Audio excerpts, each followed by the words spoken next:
Olá, boa noite. Estamos de volta aqui com a segunda parte do nosso debate Pode Sondar Odontologia em Debate. E agora temos o presidente da PCD, Wilson Shediek, e a professora odontopediatra da minha faculdade maravilhosa, Unesp Araraquara, Fernanda Briguente. Falei certo o sobrenome. Eu sou a Renata Caruso, do Doce Dentista. E eu sou o Luiz Rodolfo, do Dicas Odonto. Bom, temos aqui a nossa plateia de novo. Palmas para a plateia. Cadê a plateia? Agora você tá o Silvio Santos perfeito. Ele botou um casaquinho. E é isso. É um blazer, desculpa, não é um casaquinho. Bom, a gente vai falar agora. Tem agora uma outra parte, né? Quem estava aqui na primeira parte, a gente falou sobre a precarização da odontologia, falamos sobre condições, navegamos aí por muitos temas.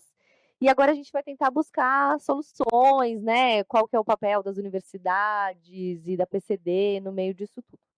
Então, eu acho que a primeira pergunta é qual é o papel verdadeiro da PCD para a área da odontologia, para a área da odonto? Assim, o que a PCD faz, de fato? Bom, primeiramente, boa noite, Renata, Luiz, professora Fernanda, também da minha maravilhosa Faculdade de Odontologia de Araraquara, da qual sou formado também, né, há 43 anos, mas é um lugar que a gente aprendeu muito, né, não só odontologia, como também a gostar da vida associativa. O meu professor que me iniciou na PCD, lá, professor de pediatria, odontopediatria, o João Balso, que era presidente da PCD na época, me pôs como diretor acadêmico, e aí sempre militei na PCD há 43 anos de formado, mais 2 de acadêmicos. E o que é que associação, que as pessoas confundem um pouco, né? O que é uma associação de classe, o que é o conselho, o que é um sindicato, né? Então, a PCD é uma entidade de classe. Ela o estatuto diz que você tem que buscar não só a valorização da profissão, como também melhorar as condições do seu associado. Então, mas a gente extrapola um pouco mais, porque a gente não pode ficar só pensando no nosso associado. A gente tem que pensar na categoria como um todo. Então, a PCD faz uma infinidade de coisas. Por quê? Porque dentro da PCD nós temos dentro da odontologia, na nossa profissão de cirurgião dentista, ela é muito heterogênea. Por conta de tudo que foi falado aqui também, do excesso de profissionais, do desnível que existe hoje das faculdades, né? Você tem faculdades excelentes, quando a gente fala muito mal formada, né? A maioria está mal formada, mas nós temos ainda uma das melhores odontologias do mundo. Nós temos as melhores faculdades do mundo, mas são minoria dentro do universo que tem no Brasil. Então, nós temos também, dentro da nossa categoria profissional, profissionais que ganham excelentemente e profissionais que não ganham nada, que estão desempregados, que estão ganhando uma miséria, que estão em prefeituras que exploram, né, clínicas que exploram os profissionais. Então, a gente tem que olhar para todos esses profissionais e procurar dar auxílio, orientação profissional, defesa, né, e orientá-lo para que como é que ele vai poder exercer uma boa odontologia, mas trabalhando com segurança. Porque, com raríssimas exceções, as faculdades orientam e outras nem isso o fazem, até por desconhecimento dos próprios professores. Então, a gente se preocupa muito com isso, porque o professor normalmente fala, não, a profissão é maravilhosa, você tem que fazer tudo para o paciente, você tem que fazer isso, você tem que fazer aquilo. E aí ele vai na inocência, né? Ele não tem conhecimento suficiente para não fazer, para não correr o risco. E a gente fala de risco, eu me alongo um pouco, porque nessa parte é fundamental para aqueles colegas que estão nos assistindo e aqueles jovens que, no afã de querer ajudar, de fazer isso. Aí eu pergunto, quando você vai, se já foi operada de alguma coisa, você chega no hospital, se assina um calhamaço assim de papel, se não tiver exame, se não tiver avaliação, o médico não opera, ele não põe a mão em você, ele não vai correr risco. Agora nós não. O cirurgião dentista não chegou na clínica, ele já vai fazer tudo que tem que fazer, porque ele não quer perder esse paciente. Se ele trabalha no serviço público, o coordenador fala que ele tem que fazer isso, que ele tem que fazer isso, e ele não sabe os direitos dele, não sabe o risco que ele está correndo. Então, antes até de pensar que você se formou e que você vai ser o ultra especialista em qualquer coisa, primeiro você tem que saber o que é que você pode fazer e qual é a tua responsabilidade naquilo. Aí você faz. Então, essa é uma das preocupações hoje principais da PCD, porque o sistema sindical, praticamente dentro da odontologia, está extinto, está falido, e ele não tem onde buscar essa informação. Ele não tem, o conselho dá algumas informações, mas o conselho não pode ir além disso, né? Porque o conselho tem a lei que determina o que ele pode e o que não pode fazer, diferente da associação. Eu posso fazer determinadas coisas, o conselho só pode fazer o que diz a lei. E é aquilo que vocês falaram, que as pessoas ficam criticando. Pô, o conselho não faz isso. Ele não faz porque não pode, né? A lei não permite.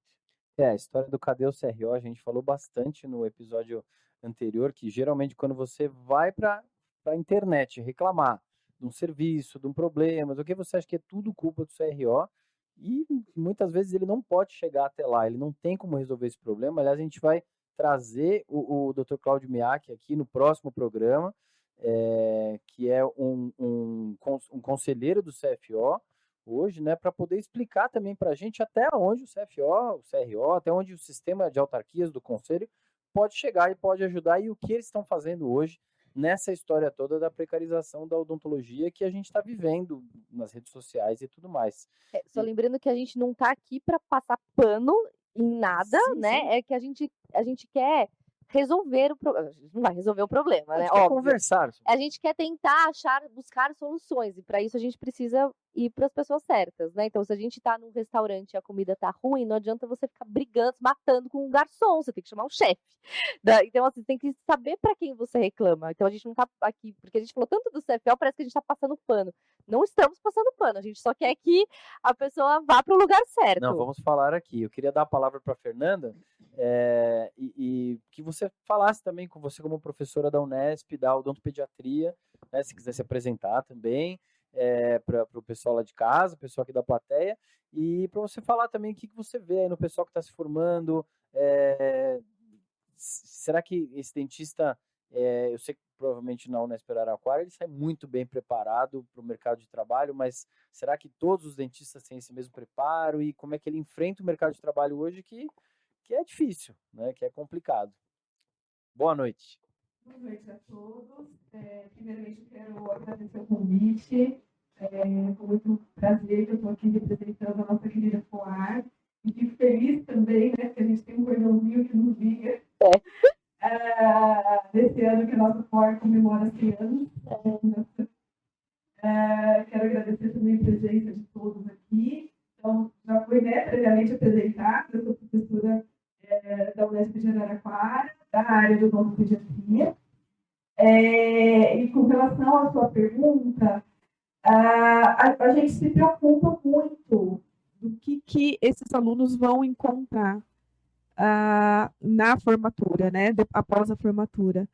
A gente dá todas as condições para eles.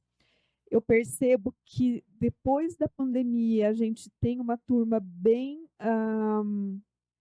interessada, acho que talvez um pouco mais interessada. É uma percepção pessoal, tá? Não vou poder dizer assim se isso é geral.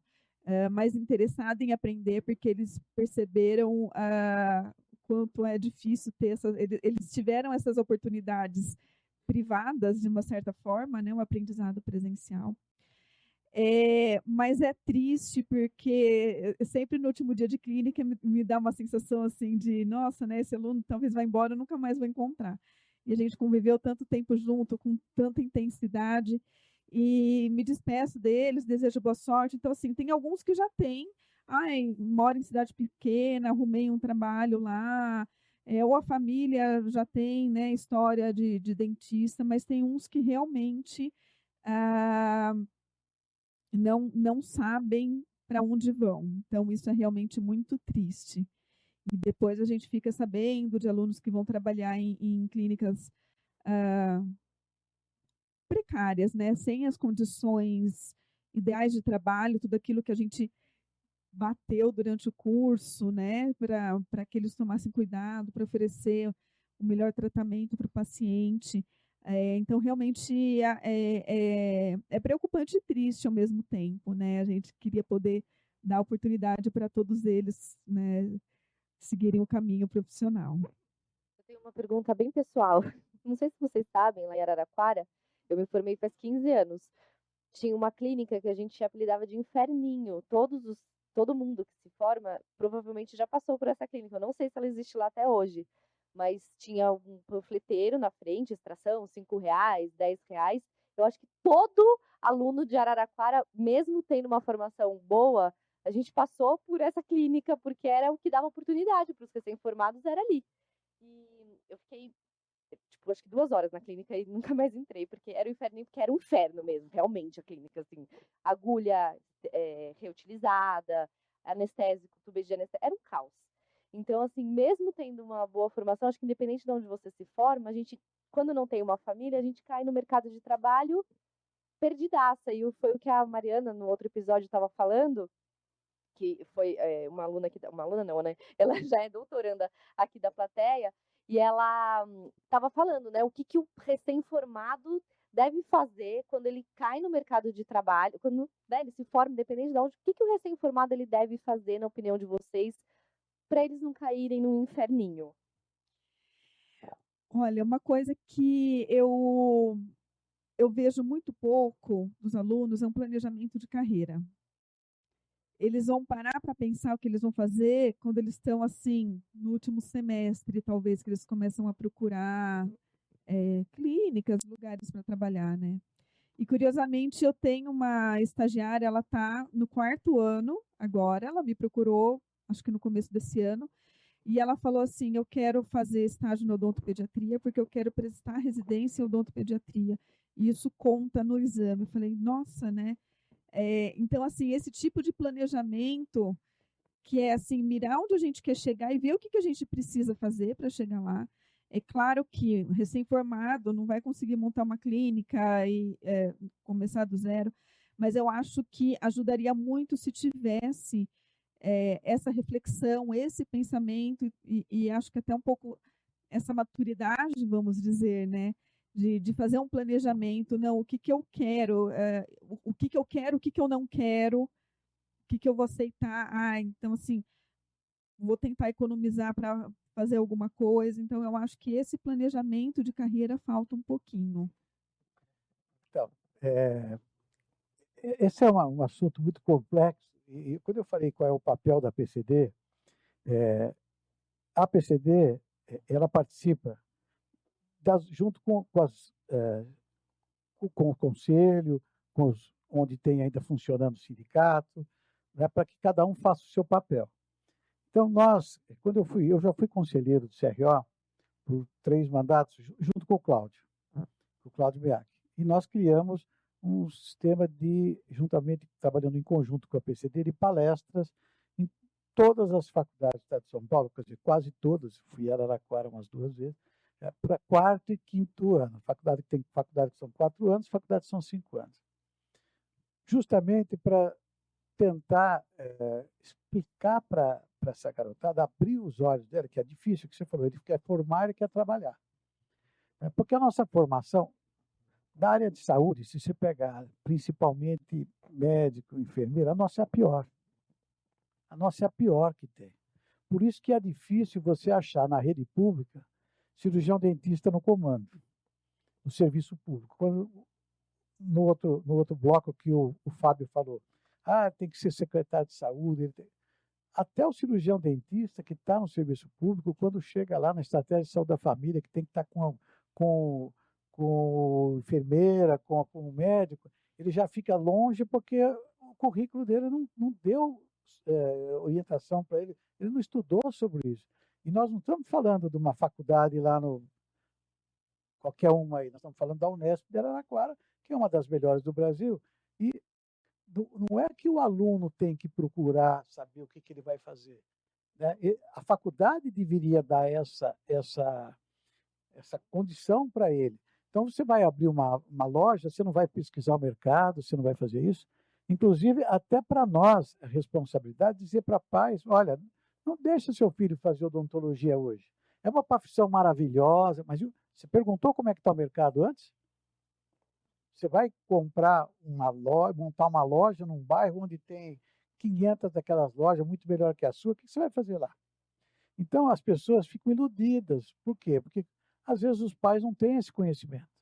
Então, nós que teríamos que dar, e é essa, quando eu digo que é uma função da PCD, pós a faculdade, o esse acadêmico se forma, né? Porque dentro da faculdade a responsabilidade é da faculdade. Qualquer coisa errada que esse aluno fizer na clínica, a responsabilidade é dele. Então, a gente diz, se formou, acabou o guarda-chuva da faculdade. Ele está no guarda-chuva de quem? Do conselho, que é a função do conselho, fiscalizar o exercício profissional, e se ele errar, cometer qualquer erro e for denunciado, o conselho que vai julgar e vai penalizar. E muitas vezes, a gente que trabalhou na comissão de ética, a gente fica com dó do colega que está lá sendo julgado, que foi denunciado, e você vê que ele não teve má fé, ele teve desconhecimento, ignorância no fato, e aí ele não faz prontuário, ele não faz isso, ele não faz aquilo. O paciente, orientado por um advogado, vai lá e processa nele, e ele ganha, porque a gente tem que seguir a lei. Não adianta você falar, eu não sabia que não podia matar, né? Eu não sabia que eu não tinha que fazer o prontuário. Como não? Está lá no Código de Ética. Então, você imagina essas faculdades que tem por aí, o absurdo que sai o aluno. Eu fui em faculdade que o aluno estava se formando, no último ano, em novembro, fazendo a palestra, ele nunca fez uma exodontia. Fez uma endo de canino no modelo só, e olha lá, não sabe anestesiar. Então, e vai se formar. E aí, o que você faz nesse mercado de trabalho? Você deixa ele fazendo o quê? Bobagem por aí vira matéria de jornal, matéria de televisão, né? E culpa de quem? Então, o órgão formador é a universidade. Quem é que deixou abrir todo esse monte de faculdade? Quem é que não fiscaliza? É o MEC. O governo deveria dar. E eu faço um comparativo. Se você tivesse uma fábrica de geladeira, você fabrica 200 geladeiras por mês, está vendendo 50, você continua fabricando 200? O cara de vendas ia dizer para você, olha, segura aí que eu não estou vendendo tudo isso. Aí eu pergunto, o órgão formador conversa com o mercado? Quantas faculdades estão abrindo? E aí põe culpa no CFO. A culpa não é do CFO, o CFO não manda nada no Ministério. Dono de universidade monta quantas faculdades quiser. E falaram que a medicina antigamente não era assim. Já está assim. Tem uma faculdade de medicina em cada esquina. Já daqui a pouco ela vai estar como a odontologia. Eles vão chegar no nosso Já ponto estão chegando perto, né? já estão chegando Porque perto. eles tinham fila, né, de pedidos de abertura de faculdade, mais de 200, e aí Mas já tá abrindo vai abrir. que nem boteco, né? E ainda tem mercado. Na odontologia já está mais difícil. Então, eu só estou dizendo isso em relação à responsabilidade. De quem é essa responsabilidade? É do coitado que se formou mal formado e ninguém ensinou, ninguém explicou para ele? Porque uma coisa que a maioria desconhece, e em toda a palestra que eu ia nas faculdades, eu fiz perto de 200. Eu ia no serviço público dos municípios, falar com os colegas que trabalham no serviço público. Eu pergunto assim, o que é profissional liberal? Alguém sabe o que é ser profissional liberal? Os professores, ninguém sabia. Aí o professor fala assim, não, aquele que trabalha por conta própria.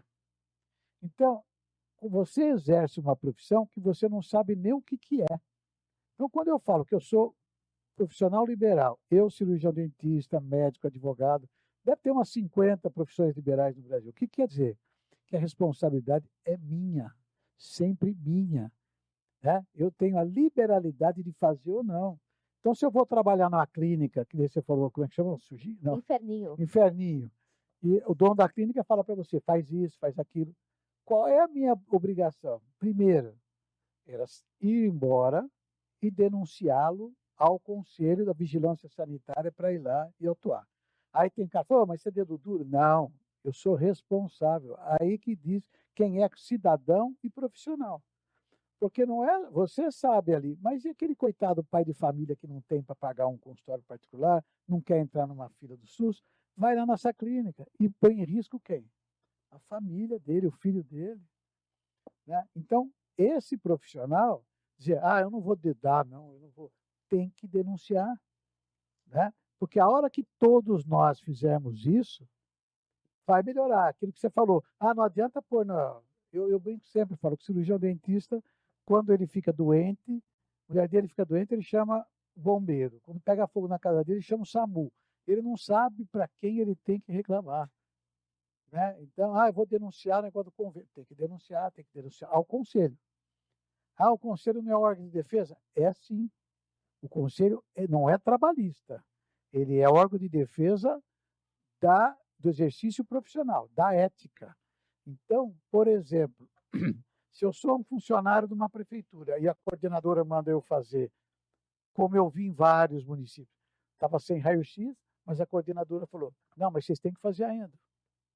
E aí, o colega ia lá e fazia a técnica do UI. Né? Dava o UI e ele parava fazendo sem raio-x. UI-1. Não é isso? Então, eu falava, você é louco. Por quê? Porque se ele faz isso e der problema, não adianta você falar depois, olha, o coordenador que nada, eu não tenho o que fazer.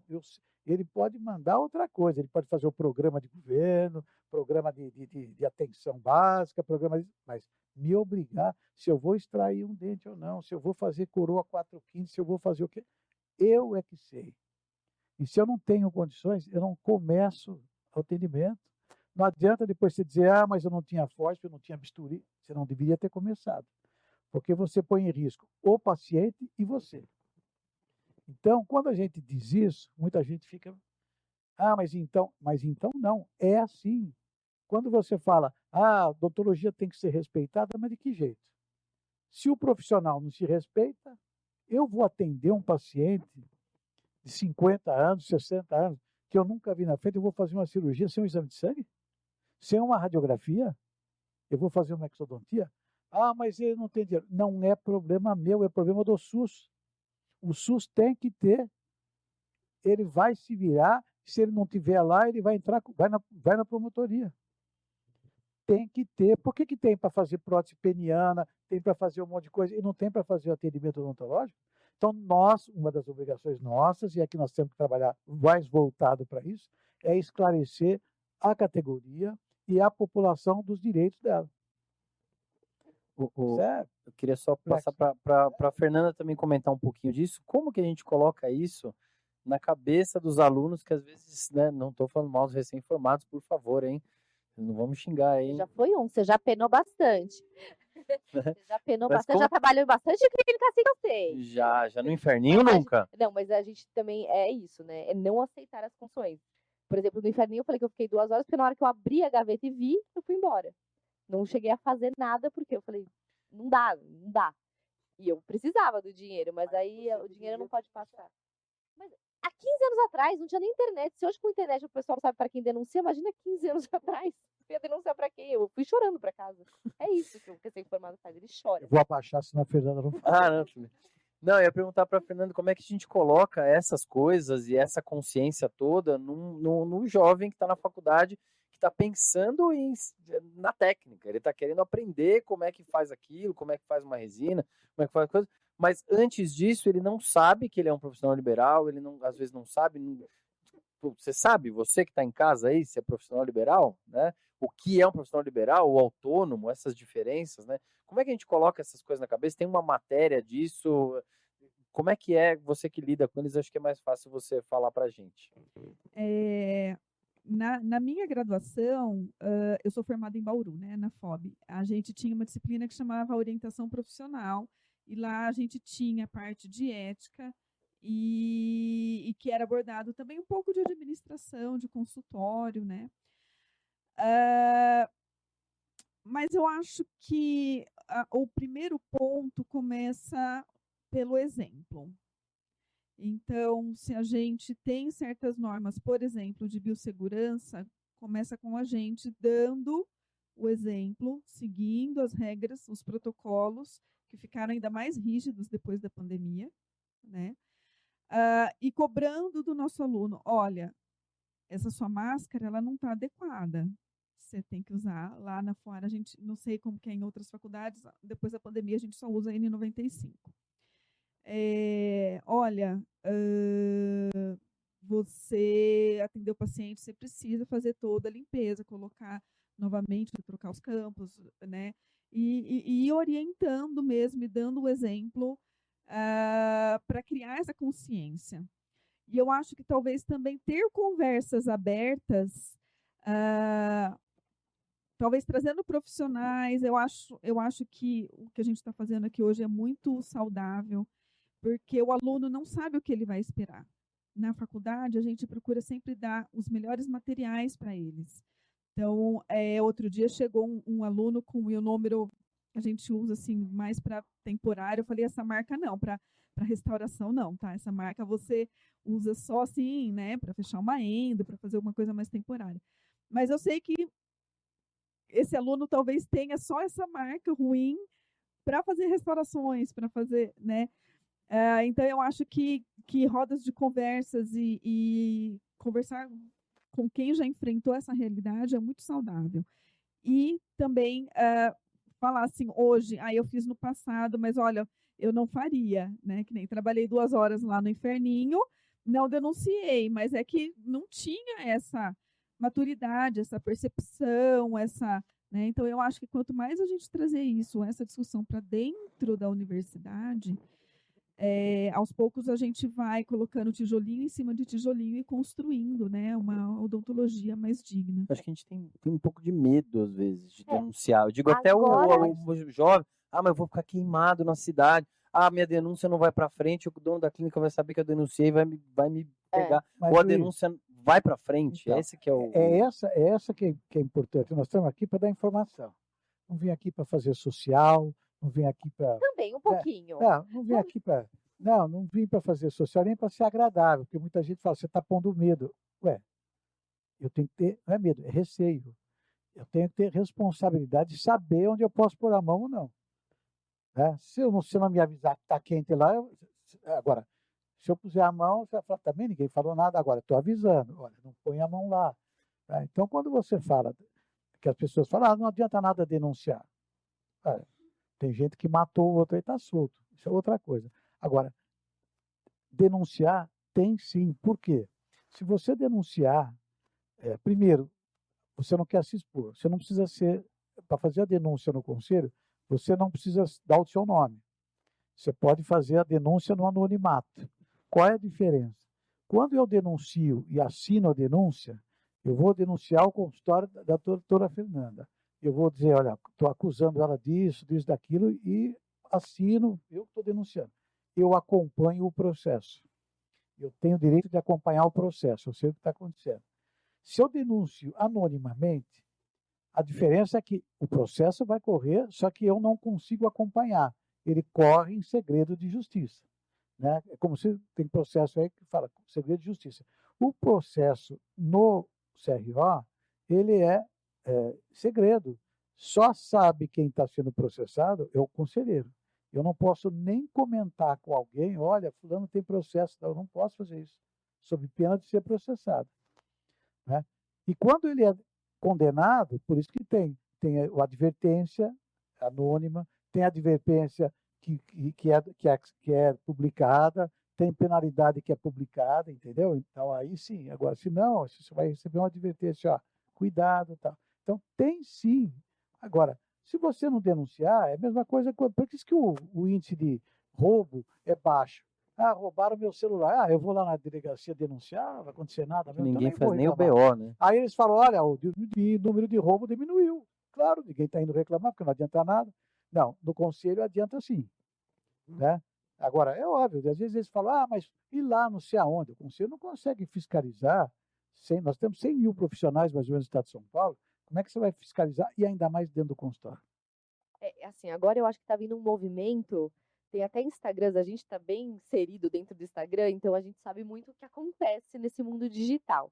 Agora tem grandes Instagrams de denúncias, não sei se vocês estão acompanhando, mas tem grandes, tanto que chegou até o Fantástico, né, meio, assim, eles viram as publicações ali. Então, quer dizer, achamos, né? Achamos.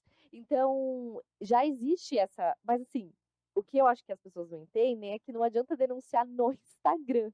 Porque, assim, sabe, o que, que o Instagram vai fazer? Nada. Aí as pessoas vão lá e comentam.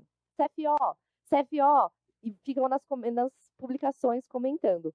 Hoje, uma menina fez uma publicação falando de várias coisas e várias pessoas batendo CFO, CFO, CFO.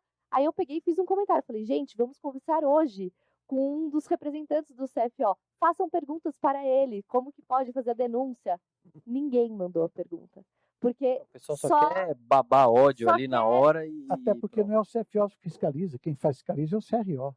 Então, O CFO só comanda, só coordena, ele tem o código de ética, mas quem faz toda a fiscalização, quem faz tudo, são os CROs, cada um do seu estado.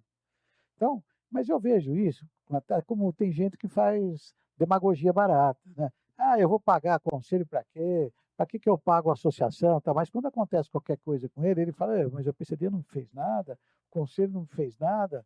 Né? Então, é isso que a gente tem que fazer, tem que dar informação para os colegas. então Essa é a minha preocupação na formação do acadêmico, do recém-formado, né? Dar essa formação. Depois, se ele quiser fazer juízo, mau juízo, olha, claro que tem ruim em todo lugar, tem prefeito ruim, tem prefeito bom, agora então o prefeito é ruim, não vai ter mais prefeito? Né? Então, você tem que apontar onde está a falha, seja do conselho, seja da associação, seja da faculdade, você tem que ter essa preocupação. E como que faz a denúncia? É pelo site? Como que é? Hoje, se puder deixar bem claro assim para a pessoa, quero denunciar.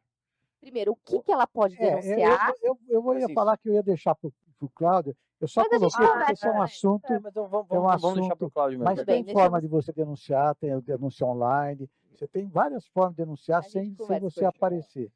Eu queria dar uma viradinha um pouco no assunto para a Fernanda.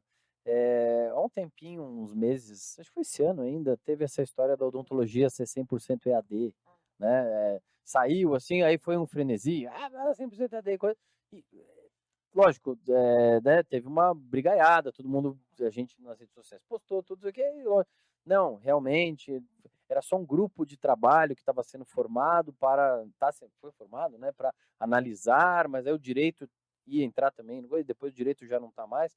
Assim, como é que foi o negócio do EAD para a universidade, que acho que foi assim, vocês tiveram que correr para poder se organizar, e aí o EAD, lógico, ele existe, hoje ele queria que você explicasse também que ele é obrigatório uma quantidade de EAD na carga horária ou não? Eu estou falando bobagem. No curso de odontologia, não. Achei que tinha uma obrigatoriedade de uma porcentagem de EAD, não existe isso. Não. Como é que é, então? Como é que o EAD está hoje? Então, a pandemia passou, tal, foi complicado, mas como é que ficou hoje e funciona? Como é que usa essa tecnologia bem, né? Primeiro de tudo, a gente precisa, é importante eu diferenciar o ensino remoto da educação à distância, né? Então, o ensino remoto foi aquilo que a gente teve basicamente durante a pandemia, com aulas que eram síncronas ao vivo ou não síncronas gravadas, ou os alunos poderiam consultar depois. E o EAD ele tem toda uma forma estruturada, né? Agora,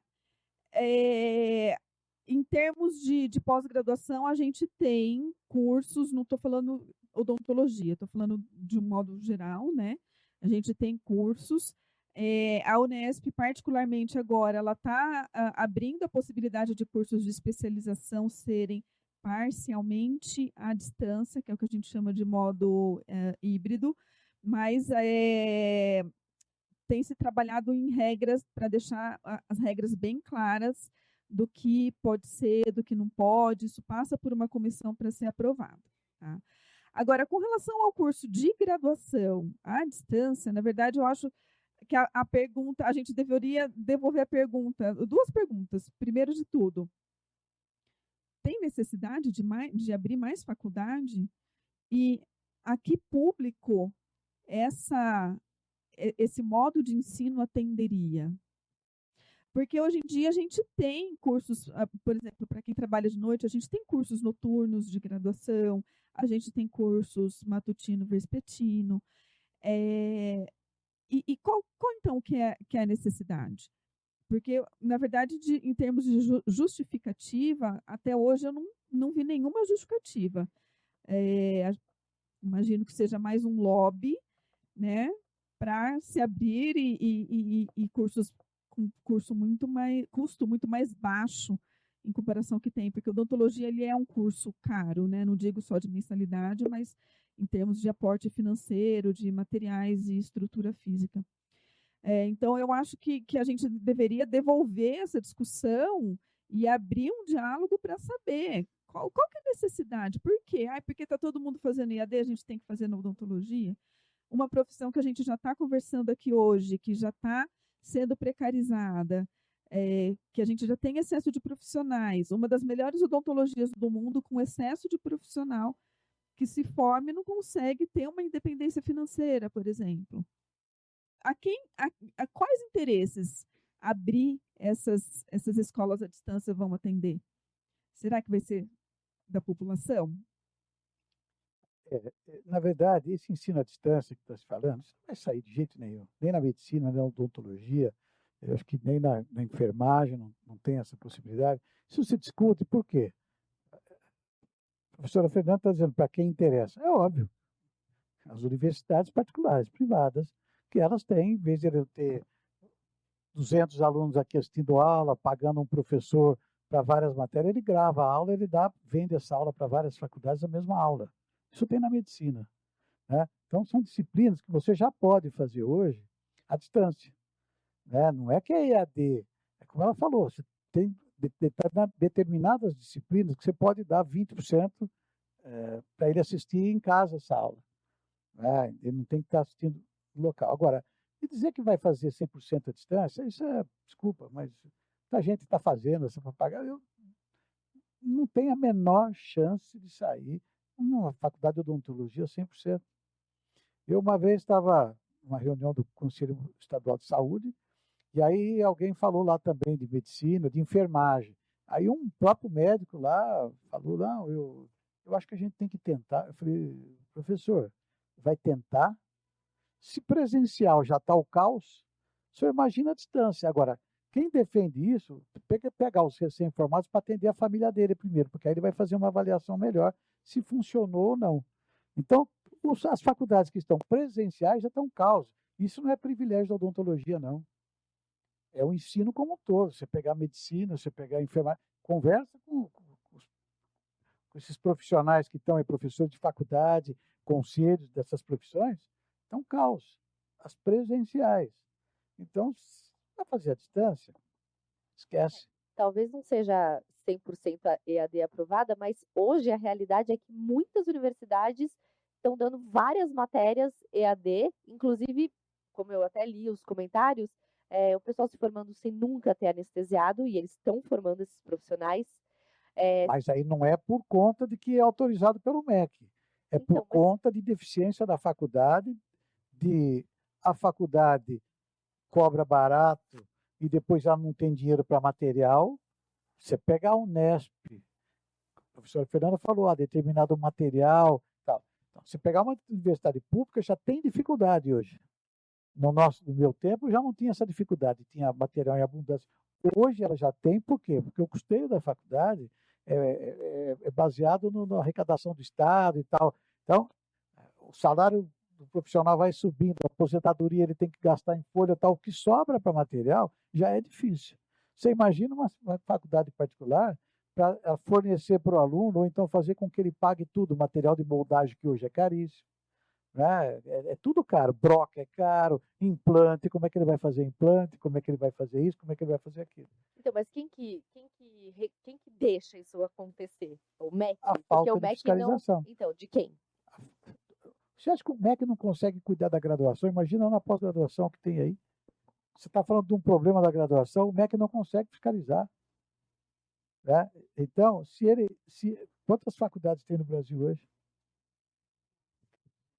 Não vou saber responder. Não, até antes de começar a conversa, você tem quase aí 600 faculdades de odontologia. Só em São Paulo você tem mais de 80. Só no estado de São Paulo, públicas, nós temos 7. Continuam as mesmas 7 de sempre. 3 da Unesp, 3 da USP e uma da Unicamp. Acabou, o resto tudo particular. Né? Tem faculdade particular boa? Claro que tem. Tem faculdade particular boa, não podemos que generalizar, mas a gente sabe que tem aí umas coisas péssimas. Assim como tem curso, e aí você fala, quem está fiscalizando? Você pega o curso dado aí do que está na moda aí, ROF, que é harmonização, um fim de semana num hotel. O cara dá um curso sexta e sábado, na outra semana, o cara que fez esse curso de sexta e sábado, não é que ele está trabalhando e fazendo ROF, ele está dando curso. E aí ele monta curso, e aí o coitado vai lá, vai mais baratinho, ele falou que eu vou ganhar dinheiro com o ROF, que hoje é o que está dando dinheiro, vai lá e faz um curso, o cara ensina tudo errado para ele, ensina lugar para ele fazer aplicação que não pode, que não é área nossa, aí ele toma processo. O que você vai fazer? Mas eu aprendi no curso. Curso de quem? Curso de quem? Esse curso tem validade? Curso dado no hotel por um cara que não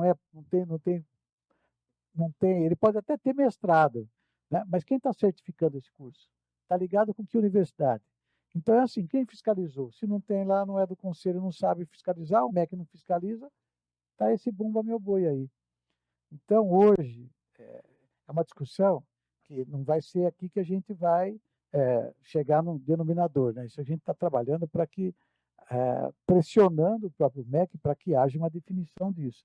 E eu, como dirigente de uma associação de classe, como eu disse, a minha preocupação é com o profissional, e é por isso que para o nosso associado da PCD, já está, quando ele paga a mensalidade, ele já tem um seguro de responsabilidade civil.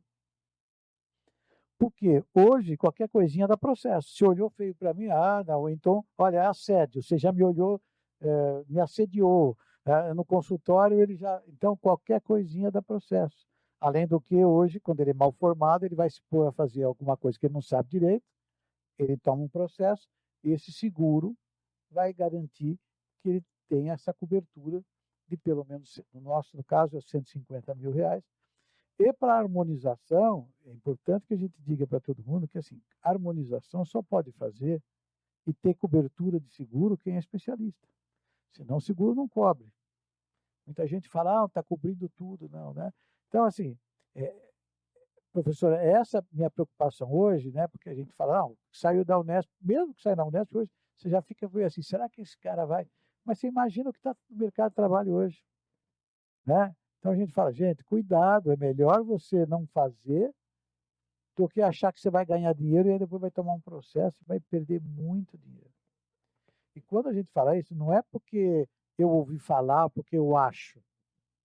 Eu falei, fui 6 anos presidente da comissão de ética.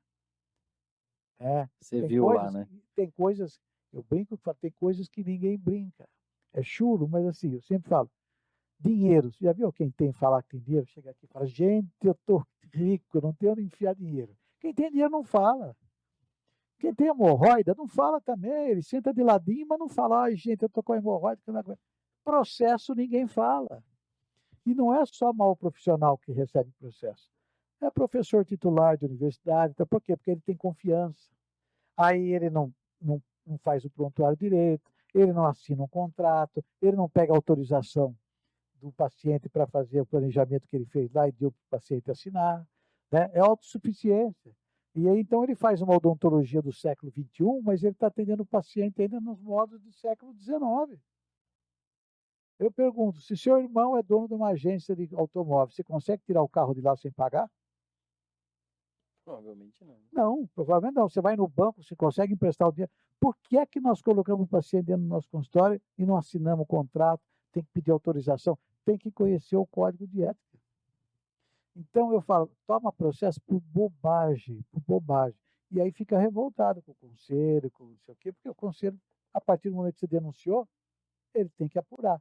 É que o pessoal acha chato, né? O dentista, eu não estou dizendo que não seja coisa, mas o pessoal vê assim na faculdade, ou acho que os alunos também, ele quer aprender a técnica, ele quer aprender a fazer o dente, fazer a faceta, fazer isso aqui. Código de ética. Não, essa aula eu vou pro bar. Essa aula ele aprende lá jogando truco. Por isso e aí... que eu estou dizendo que ele tem que assistir essa aula. Quando você fala de ética, não é ficar falando. Tem algumas faculdades por aí. Na Unesp você tem uma professora lá excelente, que tem um currículo maravilhoso, e ela é uma professora de carreira. A maioria das faculdades particulares sobrou a ética para quem? Aquele cara que dá pediatria tem 10 horas só, então ele precisa fazer mais 5. Então vamos dar, você vai dar aula de ética também? Aí ela sabe o que é de ética, ela vai lá, pega para um colega, pega os slides, passa os slides e fica lá, lei tal, a lei não sei o que, Código Civil. Eu não quero saber do Código Civil. Você está no 4º ano de faculdade, você quer trabalhar, o cara fica falando de lei para você. Eu quero saber se eu passar no sinal vermelho, que código que eu infringi. Eu não quero saber, eu só quero saber, não posso passar no sinal vermelho. Não posso passar do que está a placa, da velocidade da placa está dizendo lá. Qual é o código? Não sei, eu não posso fazer isso. Então eu tenho que dar aula prática para ele. E para mim a ética deveria ter em todos os anos. Em cada disciplina, na pediatria, ela vai ter algumas coisas que a ética não falou para o aluno. Mas ela vai dizer para o aluno como é que ele vai proceder com a mãe, né? Aquele paciente que chega lá com a criança. Quantos pediatras você conhece que falam, vamos fazer, isso não é nada. Né? Não fala? Para ser agradável, estar com o pai. Isso não é nada. Como isso não é nada? O que não é nada na pediatria ou na odontologia? Eu já vi processo da coitada da nossa colega, infeliz, foi tirar um dentinho. Que ela falou, um tecido, falou para a mãe, não, isso não é nada, dentinho de leite, né? Vamos tirar, né, benzinho, mas pum! Foi para a garganta, a criança aspirou, foi para a traqueia, essa criança veio a óbito, com o pai e a mãe dentro da sala. Né? Aí você vai falar, isso não existe. Não existe? Existe sim, eu provo que existe. Então, você vai falar que foi negligência dela, né? Agora, como é que você fala que não é nada? Então, essas orientações que a gente tem que dar para o recém-formado, não é só recém-formado, não, para quem já está no mercado de trabalho, que não atenta para isso, que mudou. Né? Antigamente, você podia namorar 12 anos, terminou, cada um para um canto. Você namorou 2 anos hoje, você vai, não, você me prometeu casamento, agora estou traumatizado, você vai me pagar a indenização, não é assim hoje? A porta do banco não abriu, eu fiquei constrangido. Antigamente você trepanava o dente e, trepanou, vou precisar tirar e acabou. Trepando o dentro do paciente hoje. Mas eu acho que isso que ela falou do exemplo, também deveria ter este exemplo, então, na faculdade. Porque, por exemplo, o paciente chega pra gente, pronto, né? A gente não faz ele assinar nada. Então, a gente não tem esse exemplo na faculdade, e aí, por não ter esse exemplo, não se torna um hábito, porque só se torna um hábito aquilo que a gente faz repetidamente. Se a gente fizesse durante 3, 4 anos, né, que é a parte que a gente tem clínica de graduação, todo paciente que entra, ele vai ter que assinar o contrato, ele vai ter que assinar o que a gente fez, isso já ia ficar embutido no paciente, no dentista, ele já ia sair com essa formação. Perfeito, você deveria ter o quê? Residência. Nós não temos residência. Deveria ser obrigatória a residência da odontologia para ele aprender. Por que o médico não faz? Porque ele aprendeu na residência. Ele tem lá um chefe, o cara vai dizer, não põe a mão nisso aí, não faz isso, faz aquilo. Ele não põe a mão. Agora, não, deixa que eu quebro o teu galho. Quebrar galho? Você vai quebrar o galho dele e vai tomar na cabeça. E isso que você falou de processar por qualquer motivo, é muito real. Assim, eu tomei um processo que a paciente alegou que ela teve alergia à resina. E eu nunca fiz resina na boca dela. Eu moldei ela só. E aí ela alegou, eu recebi lá a cartinha do Procon, e não era um processo ainda, né? Foi no Procon que ela fez. E eu falei, você fez resina? Só que eu não tinha contrato. Porque a gente não tem contrato no dia a dia. Não tinha, né? Aí fica a palavra contra e o consumidor sempre tem razão, não? Não. Aí é que tá. Se eu falar que você é ladra, quem tem que provar? Quem está me acusando. Eu estou te acusando. Sim. E se eu falar que eu peguei hepatite no seu consultório? Também. Quem está me acusando? Senhora, você tem que provar que eu não peguei no seu consultório. Se eu falar, que nem ela falou, a senhora fez resina, quem é que tem que provar que você não fez resina? Você. Eu. E através do quê? Do teu prontuário. Por isso que a gente fala, não deixa de fazer o prontuário. É a única forma de defesa que você tem. É o prontuário assinado pelo paciente, cada procedimento. Dá trabalho? Não dá trabalho nada, porque a hora que você colocar isso no dia a dia, vira rotina. Então, mas quem está acusando não é quem tem que... Não, senhora. Inverte o ônus da prova. Nós somos profissionais liberais, falei no começo. Então, a gente tem que saber o que é que nós somos, o que é imputado a nós. Você vê que se você aceita numa clínica precária, como você falou, eu gostei que às vezes a gente fala clínica popular, mas nem toda clínica popular é precária, né? A gente às vezes coloca tudo no mesmo balde, mas se for numa clínica precária, aceitar trabalhar num lugar desses, para ganhar uma diária, que é falar agora, paga em diária, nunca vi isso, 120, 150 reais, você sentar lá e atender 10, 12 pacientes, olha o risco que você está correndo, porque você tem que, para você, inverte o ônus da prova, né? Isso que profissão liberal, você tem que provar que não fez, o que é uma coisa dificílima, a não ser que você esteja todo provadinho com as radiografias, com o prontuário preenchido, o paciente assinou, aí ali é o seu o álibi, não chega a ser um álibi, mas ali é a prova de tudo, né? Eu queria dar um exemplo da nossa disciplina lá de odontopediatria, né? Então, lá nós temos toda a ficha de história médica odontológica, temos uma ficha de autorização de atendimento que tem que ser assinada pelo pai, e lá a gente coloca o plano de tratamento em termos mais simples, então não vamos colocar exodontia, a gente vai colocar extração, né? E aí temos também o plano de tratamento odontológico que deve ser assinado pelo professor autorizado, e aí a ficha, o prontuário, né? Então, assim, a gente procura sempre pedir, porque isso é importante. Daqui a um ano, quando esse paciente voltar, a gente saber o que foi feito e também é uma forma de nos resguardar. Aí eu vou dar um exemplo, eu lembrei do exemplo de atestado. O paciente foi na clínica das 8 às 9, eu, no primeiro dia de clínica, eu já falo, eu não assino atestado além do horário. Aí o aluno vai lá e coloca no atestado das 8 ao meio-dia. Aí eu falo para o aluno, se o paciente sair daqui e matar alguém na esquina, ele vai apresentar esse atestado com a minha assinatura. E aí? Aí ele abre o olho, ele acha ruim ter que preencher tudo de novo, mas ele abre o olho desse tamanho, porque assim, claro, a gente está levando isso ao extremo, mas Ele atropelar alguém sem querer. Sim, né? ele vai. Qualquer coisa. Então, né? Já teve casos, por exemplo, de falsificação de atestado, que a empresa pediu para a gente enviar o original que a gente tem. Então, não é só dar o atestado, a gente tem que manter a cópia carbonada. Então, tem uma série de coisas que a gente procura no dia a dia, mas, claro, tem alunos, por favor, hein? Tem aqueles que absorvem e tem aqueles que entra por um ouvido e sai pelo outro. E aí também entra na consciência da pessoa que a gente não fica sabendo desses processos e que, no fim, é o famoso não aprende pelo amor, aprende pela dor, né? Perfeitamente. Claro. E, Temos uma pergunta. Pode só completar, para pode pegar o completar. gancho que ela falou do atestado, né, isso aconteceu. O cara saiu do consultório, assaltou um supermercado e ele apresentou o atestado que ele estava no consultório da colega. E ela foi processada junto, porque ele mostrou o atestado. Por quê? Porque é crime isso que ela fez. Né? Se ela deu esse atestado, é crime. Porque conseguiram livrar porque pegaram na câmera, conseguiram na imagem de uma câmera, vendo que o cara estava lá no supermercado, que esse paciente tinha assaltado realmente o supermercado. Agora, como é que você dá uma declaração falsa?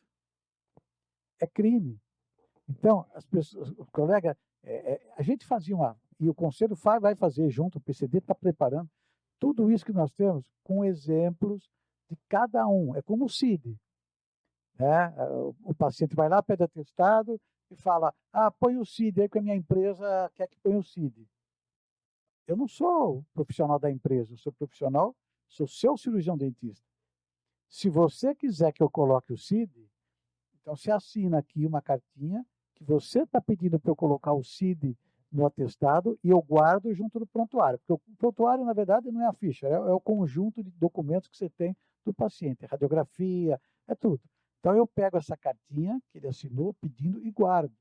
Por quê? Porque se eu colocar o CID no atestado e ele levar na empresa, e eu mandar para a empresa, o paciente pode me processar porque eu quebrei o sigilo. Da mesma forma que você vai no médico, não interessa se você vai no ginecologista, o que você fez, o que você não fez. Na odontologia, eu não posso falar nem para o marido da minha paciente. Se ela pedir o prontuário, eu entrego para ela. Se ela quiser mostrar para o marido, botar no outdoor, é problema dela. Eu não posso nem para a Receita Federal, a não ser que seja com ordem judicial. Porque a Receita Federal, às vezes, desconfia do recibo do cliente e pede para o cirurgião dentário, quero ver a ficha do paciente. Não. Fica tão truncado o atendimento. Né? Não, mas aí só para pegar também esse gancho do prontuário, eu queria que você falasse de quem que é o prontuário. O prontuário é do paciente. A guarda é minha. Eu guardo o prontuário. Se o paciente amanhã for mudar de profissional, eu sou obrigado a dar esse prontuário para ele. Agora, eu vou dar o prontuário? Não. Eu vou tirar uma cópia, não vou dar na mão dele e falar, deixa eu lá tirar um xerox. Se ele some com esse prontuário, acabou a tua defesa. Entendeu? A única defesa que eu tenho é o prontuário. Não adianta eu falar, não, eu fiz isso, eu avisei, aí eu mandei ele tomar antibiótico, ele não tomou. Não, prescreva. Se ele vai tomar ou não, fica com a cópia. Se ele vai tomar ou não, é problema dele. Pede o exame. Né? Então, o prontuário é do paciente. Eu faço uma cópia, dou para ele a cópia e fico com o original. Guardo para mim. A radiografia de quem é? Se ele pagou pela radiografia, se eu cobrei a radiografia é dele. Né? Se eu tirei no consultório e cobrei, é dele. Então, eu tiro uma cópia e guardo. Agora, se eu mandei fazer no Instituto de Imagem e tal, aí ele já manda uma cópia sempre para mim. Então, eu tenho. Ele paga, ele fica com ele. É que hoje com o digital ficou mais fácil, né? Você faz a radiografia e você tirar uma cópia, é só mandar para o WhatsApp sempre e foi. Mas você tenha sempre com você. E é importante sempre datar, né? Até prescrição antibiótica, que eu vejo muita gente, porque tem validade de 7 dias. E às vezes a pessoa só tem que começar a tomar, por exemplo, profilaxia antibiótica, só tem que começar a tomar daqui 15. Aí o profissional fala assim, olha, eu vou fazer aqui a sua prescrição e não vou assinar para não validar a tua receita. Não pôr a data. Não pôr a data. Aí, porque aí o profissional lá da farmácia, o dentista faz isso tudo para facilitar a vida do paciente. Aí ele vai lá e toma. E quem facilita a vida dele? Pois é. Ninguém. A hora que ele tiver metido o processo, é seu amigo. Eu já vi amigo falando para outro na hora do processo, querem saber. Aí envolve dinheiro. Envolve dinheiro. E se ele não tomar um antibiótico, ou mesmo que você tiver falado para ele e tal, o cirurgião dentista tem muito essa mania. Para dor, o que você tem em casa? O que você está acostumado a tomar? Então toma o que você está acostumado. Não, prescreva. É a tua garantia, a tua segurança. Prescrevo. Se ele vai comprar ou não vai comprar, mas eu vou perder tempo. Isso não é perder tempo. Isso é mostrar o profissional que você é.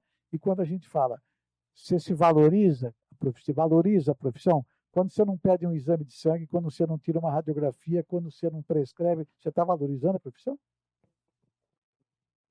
Perfeito. Muito bom. Gente, temos uma pergunta então. Vamos lá. Posso ir? Vai. Você me fez levantar? É que o sonho dele era esse, ter uma plateia para ele sair entrevistando. Boa noite. Na verdade, a minha pergunta são basicamente 4 perguntas em uma. Em relação ao contrato, você ter um prontuário assinado, isso suprime a necessidade de um contrato? Porque tem muito paciente que se sente coagido e afastado, não sei se por quesitos de má-fé, alguma coisa do gênero, de ter um contrato em si assinado com o profissional. Em relação a isso, esse prontuário a gente tem que ceder, obviamente que é um direito do paciente, mas isso você pode enviar, você tem que ter um termo que o paciente assina, ele tem que pessoalmente retirar com você, para poder assinar esse termo, que ele está ciente da retirada e da descontinuidade, que seja do tratamento. E essa orientação de respaldo jurídico que a gente tem, quem que consegue orientar a gente? Porque isso é uma coisa que eu sinto muito defasado nas faculdades. Se você não tem esse respaldo, assim, tem a ética, você tem que seguir a ética, você sabe o que é infração, mas em relação à hora que realmente dá o problema, quem que consegue te auxiliar, por exemplo, na confecção de um contrato, na confecção de um termo específico para algum procedimento? Isso você tem essa orientação de que forma? Só olhar no Google. Posso responder? Não, é que a primeira pergunta que você fez foi do contrato. Se ele tem que assinar o contrato. Primeiro, a primeira coisa que você faz, e muita gente fala assim, o cirurgião dentista não cobra consulta. Quem não cobra consulta é porque não faz consulta. Ele dá olhadinha. Né? O cara fala, não, mas foi só uma olhadinha. Não, porque consulta, o que é uma consulta? Se o paciente chegou no teu consultório, você vai tirar uma radiografia se precisar, vai fazer um planejamento, né? Ele não foi só para fazer um clareamento, foi lá, você tem que fazer um planejamento. Né? Isso demanda tempo. Você tem que analisar a oclusão, você talvez tenha que moldar, pegar, analisar o modelo, analisar as imagens, né? E aí você vai fazer o quê? Um plano de tratamento. A hora que você apresentar para ele, primeiro o plano de tratamento. E aí você faz um planejamento financeiro. Então, se ele concordar, ele vai assinar o plano de tratamento, autorizando o tratamento, ele vai assinar o planejamento financeiro, e esse contrato que nós estamos falando, aí você vai falar como é que ele vai pagar em 10 vezes, aí você faz o contrato e já assina tudo junto. Se você não quiser, quem tiver constrangido, é simples, põe a culpa no conselho. Tipo assim, não, o conselho agora exige que eu tenha um contrato assinado, e exige, porque a hora que você for lá e não tiver no teu prontuário a autorização dele, o conselho vai te condenar, mesmo que o paciente não tenha entrado por aquele motivo. Ah, eu entrei lá, deu uma reabsorção óssea. Primeira coisa que vão chamar, bom, cadê a anamnese? Cadê o prontuário? Ah, não, eu nem preenchi, não tem nem conversa. Entendeu? Você já está condenado na largada. Então, por exemplo, dá um exemplo aqui, placa de aluguel de casa. Tem casas que às vezes passava lá, tinha 10 placas, aluga, vende, aluga, mas marcar 10 placas.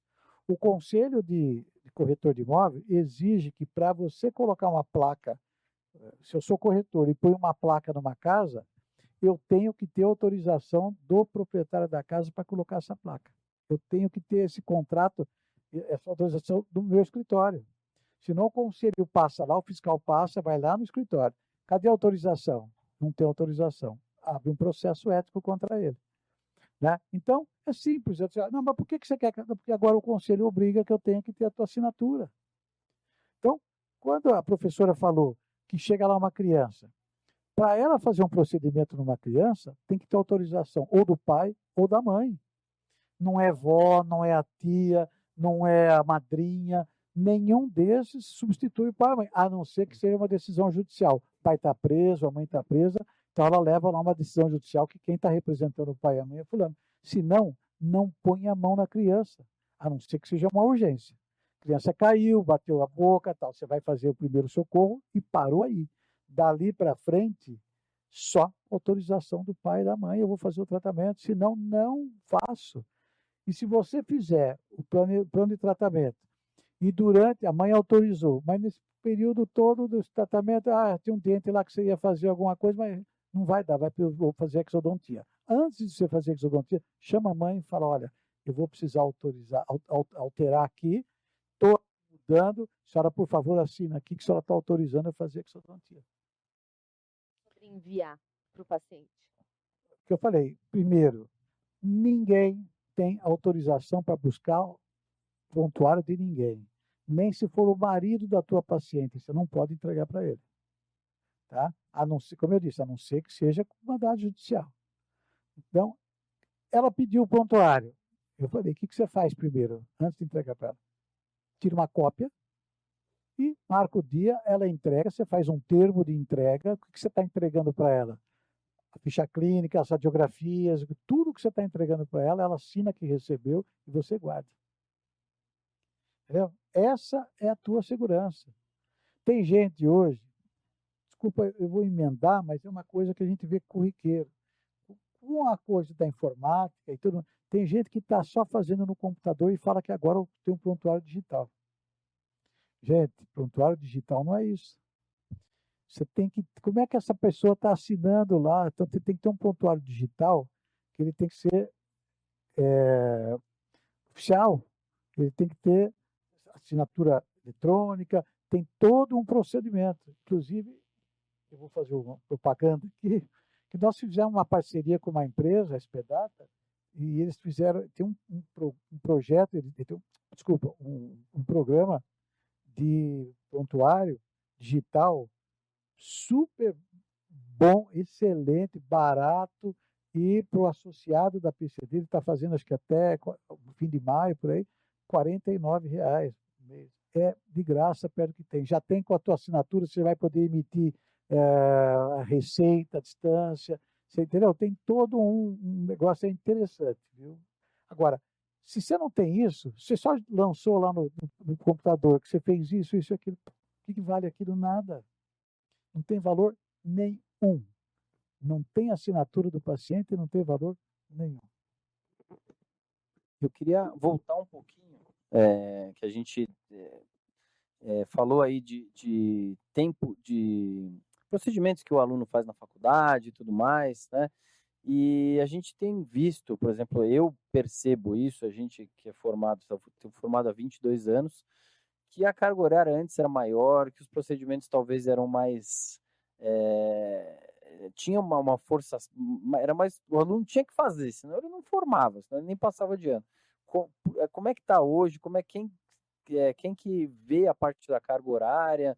Tinha uma E cota mínima, né, para você tinha uma fazer. coisa Tem que mínima, assim, fazer porque a tantos gente... canais, tantos não sei o Pessoal quê. formando sem fazer uma endo de molar, porque a justificativa é a endo de molar que seja feita com um especialista, né? E aí vai fazer lá no curso de especialidade. Então, qual que é a sua visão nessa parte aí? Assim, vou falar sobre a nossa realidade, tá, da Unesp. Cada disciplina tem autonomia para decidir como é que vai ser os critérios de avaliação, se vai estabelecer cota mínima ou não. O importante é que isso esteja no plano de ensino. Esse plano de ensino passa pela comissão de graduação e fica lá registrado. Então, assim, e eu sei que outras faculdades também têm, né, essa questão de cotas mínimas. Particularmente na nossa disciplina, a gente não tem, mas a gente procura diversificar o máximo possível os atendimentos, né? Então, a gente procura ter aquele paciente que está em manutenção, que está só de prevenção. A gente tem uma estrutura de atendimento de pacientes de urgência, então, aqueles que têm dor e que não são pacientes da nossa clínica, eles chegam lá, então, isso treina o aluno também para fazer uma tomada de decisão para a solução desse problema, né, pontual do paciente. Então, assim, a gente já trabalhou no passado com cotas, mas a gente viu que não estava funcionando, porque o aluno ficava mais interessado em cumprir a cota do que atender aquele paciente de uma maneira integral. Então, assim, tem prós e contras. Agora, com relação a não fazer a endo de molar porque é para especialista, eu sou contra. Eu acho que precisa ter, a gente está formando um clínico geral que vai para o mercado de trabalho e no começo de carreira ele não vai poder escolher o que ele vai. Ah, não, endo de molar eu não vou fazer. Ele vai fazer, ele tem que estar preparado. Vai entrar um paciente no consultório dele e fala, eu estou com dor aqui no... Ah, não, molar eu não faço, pode ir embora. É isso. Inclusive, assim, nós fazemos na nossa clínica de odontopediatria também. A gente faz, porque a gente tem, né, hoje em dia, problemas de desenvolvimento de esmalte que acaba cometendo e o paciente muito jovem precisa da endo de molar, principalmente os primeiros. Então, a gente faz, claro que com a limitação. Se tiver qualquer dificuldade, a gente busca ajuda do especialista, mas a gente faz também. Então, eu acho que a gente tem sempre que pensar nessa formação mais ampla possível para o nosso aluno. Eu queria pular um pouquinho de assunto, porque ela é uma... Eu busquei o seu currículo e eu vi que você é uma pesquisadora maravilhosa de Renata é produtos stalker, naturais. stalker digital. Eu sou uma stalker. De produtos naturais, de plantas medicinais, plantas tóxicas, né?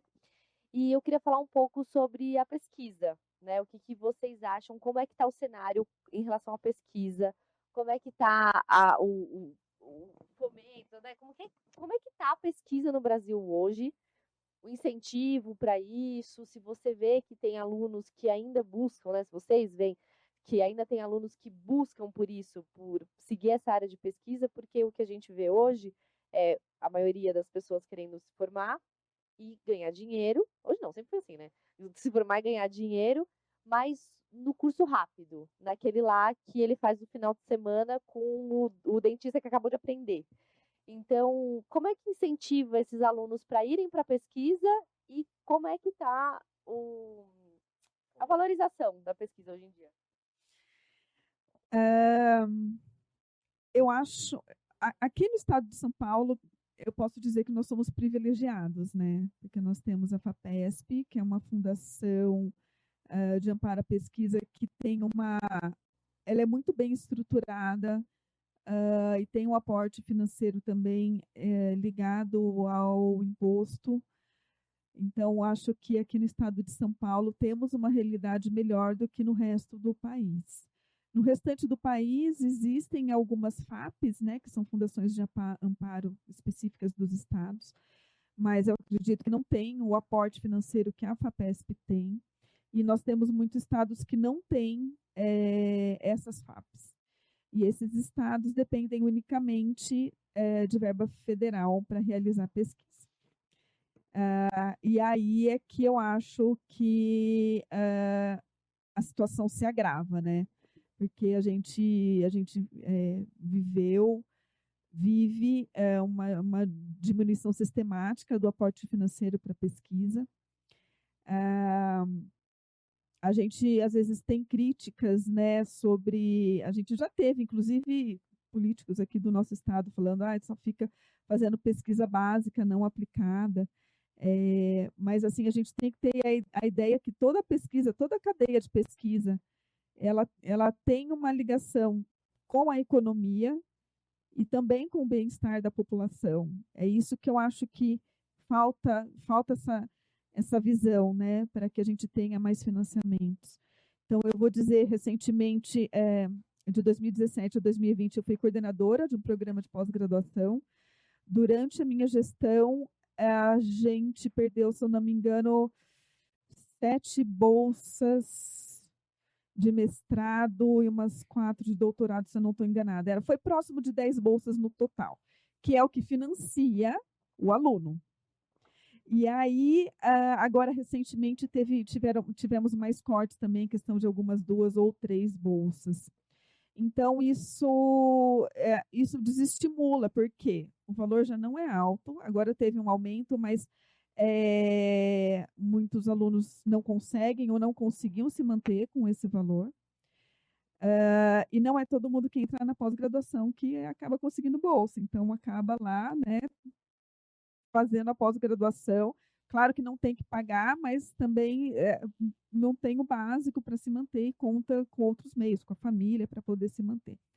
Então, eu acho que tudo isso, junto com vamos dizer, um represamento, uma falta de contratações que a gente teve nos últimos anos, falta de concursos nas universidades públicas, né? Isso acabou desestimulando um pouco. Então, sim, é uma carreira que demora aí 2 anos de mestrado, mais uns 3 ou 4 de doutorado, dependendo mais um pouquinho de pós-doc, né? Mas aí a dica que eu dou para quem está começando é, se você se interessa por essa parte de pesquisa, já comece atrás de iniciação científica, que eu acho que é a sementinha, onde tudo começa, e isso te dá vai te dar uma base muito boa para poder começar a pós-graduação já num patamar um pouquinho mais elevado. E agora, e a pesquisa dentro da... Eu queria falar do CIOSP. O CIOSP esse ano deu uma causada, porque tinha muita harmonização. Só tinha harmonização. Tinha stand levanta bumbum no CIOSP. Eu queria entender... É verdade. Então, eu queria entender como que é montado o CIOSP, quem escolhe a cadeia das pessoas que vão para lá, os professores e professoras palestrantes, como é que é escolhido os stands, são escolhidos os stands, e por que tinha tanta harmonização?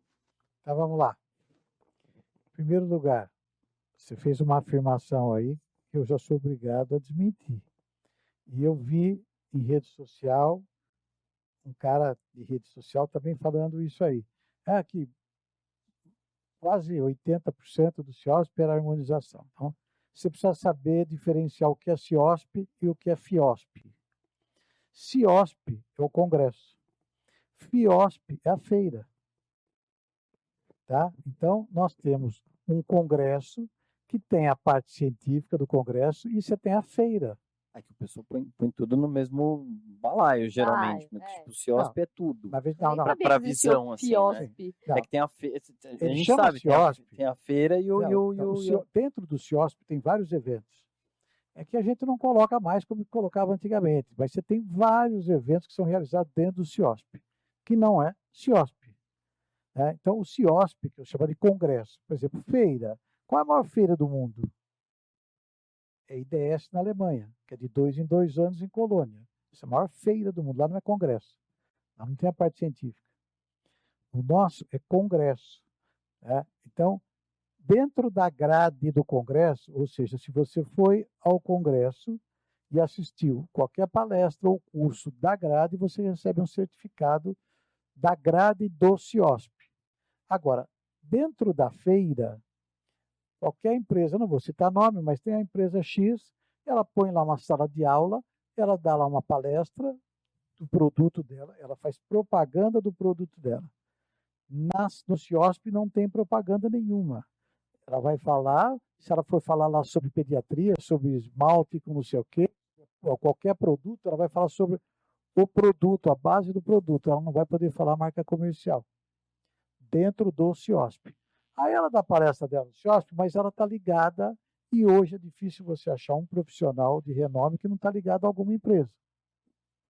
Até para fazer essa pesquisa que ela falou que tem dificuldade de fazer, de financiamento de pesquisa.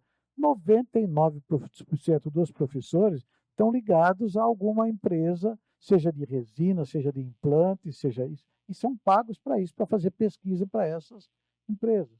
Né? Por isso que talvez não queira, não vou nem dizer por que não se faz, mas deveria ter uma parceria, como tem em outras áreas, engenharia principalmente, São Carlos, que tem uma parceria da universidade com as empresas. A empresa paga para você fazer a pesquisa lá dentro da faculdade.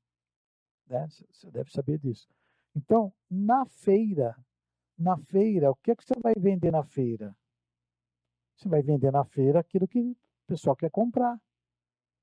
Então, se você pegar no CIOSP há 7 anos atrás,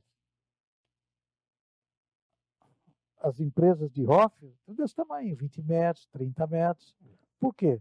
Porque ainda a harmonização na odontologia era incipiente. Era muito pouco. Né? Eu ainda dizia para as pessoas, vocês vão comprar só isso? Está crescendo muito. Ah, não, nosso público é o médico. O médico que inverteu a pirâmide.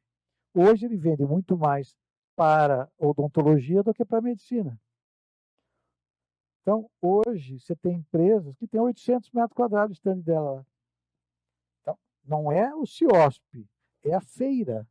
Então, se ele vende bastante, o que é que diminuiu? Que era a atração antigamente? Ortodontia. Era Bracte. Hoje você nem vai levar falar de Bracte numa feira, né? Hoje é os align da vida lá, os alinhamentos e tarará. Quantos tem desse aí? Deu uma diminuidinha agora porque também já está saindo coisa nova. Né? Então, hoje, eles vendem o quê? Harmonização. Então, a harmonização ocupa um lugar grande na feira.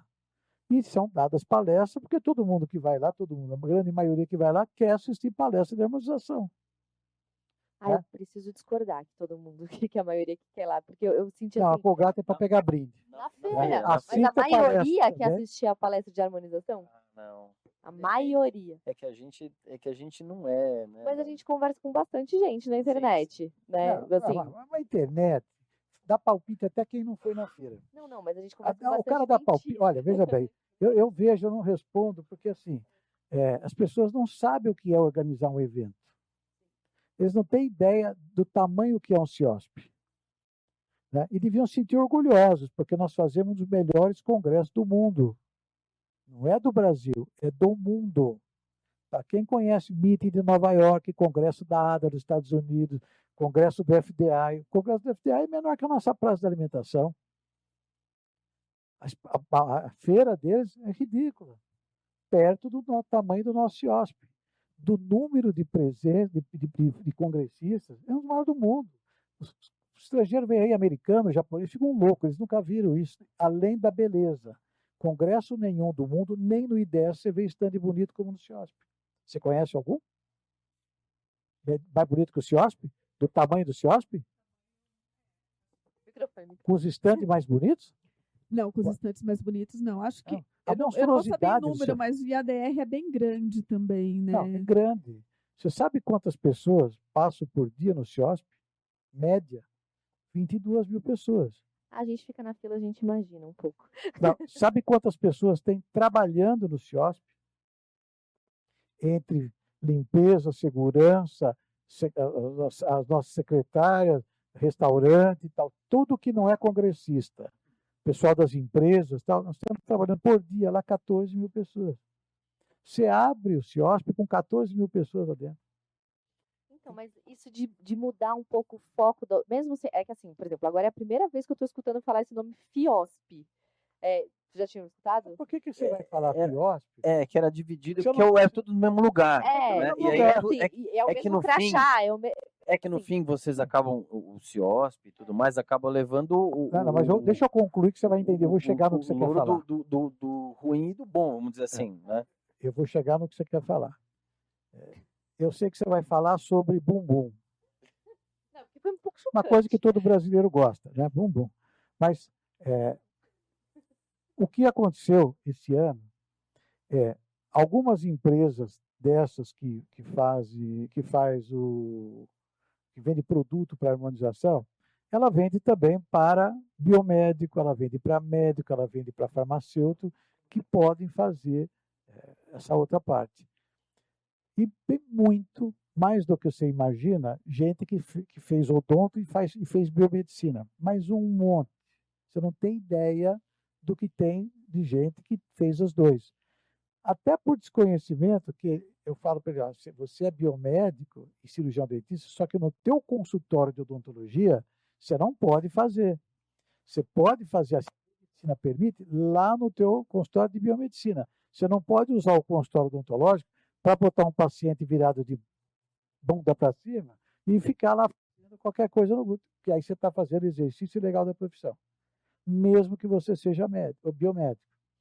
E o que nós não tínhamos, e é por isso que nós estamos criando para esse ano, nós tínhamos muitos médicos na feira, biomédicos, farmacêuticos, né? Mas ele entrava como visitante, porque você não tinha a categoria médico, biomédico, farmacêutico.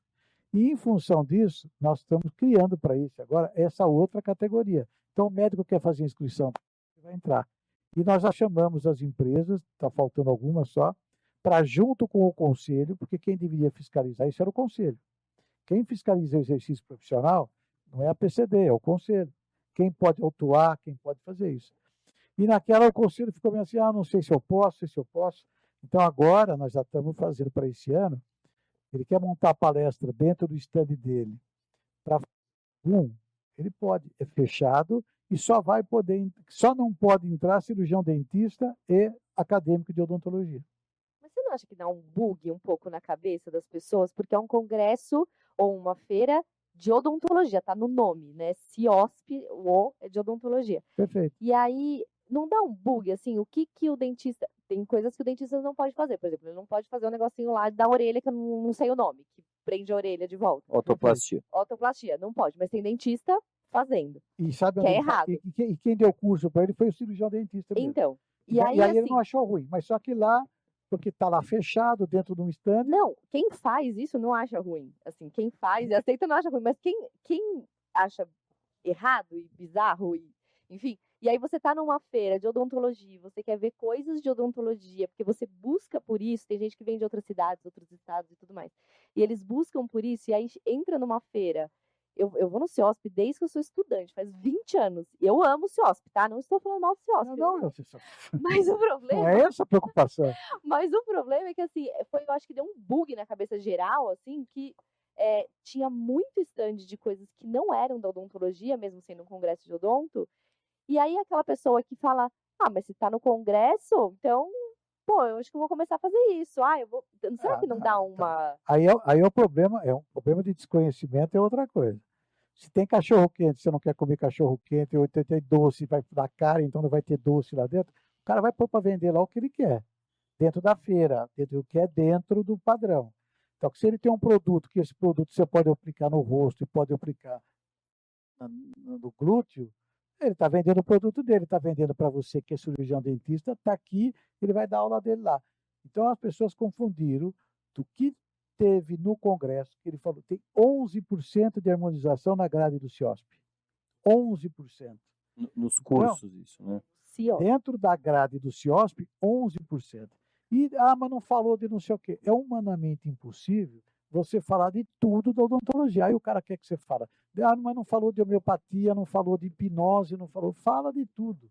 Mas eu não tenho um espaço para que eu coloque lá todas as palestras de tudo que você tem dentro da E a porcentagem de harmonização na feira? Você tem esse dado no FIOSP? Qual é a porcentagem? Não, porcentagem de estandes de harmonização. Tem esse dado? Não sei, nós não fechamos. Estava, antes de vir para cá, nós começamos a comercialização do próximo CIOSP na segunda-feira. Vai até terça da semana que vem. Mas a hora que eu saí da PCD para vir para cá, nós já estávamos perto de 70% da feira vendida. Tá, que susto, achei que era de harmonização. Não, 70% da feira vendida. Aí é que está. É engraçado porque você vai no CIOSP, mas quem acompanha a organização do CIOSP, até na feira, o que era antigamente? Era implante. Era implante. Os implantes tinham 700, 800 metros. Na verdade, era uma boate. Né? Chopp aqui, pista de dança ali. É o que faz hoje algumas da harmonização. Elas fazem exatamente o que fazia o implante lá atrás, o que já fez orto, o que já fez aqueles da moda, o que já fez resina, foto lá atrás. Então, você tem que fazer o quê? Eu vou fazer uma feira que não tenha nada que você quer, vai buscar? Eu não tenho atrativo. Né? O atrativo hoje é a harmonização. Você vai dizer que não?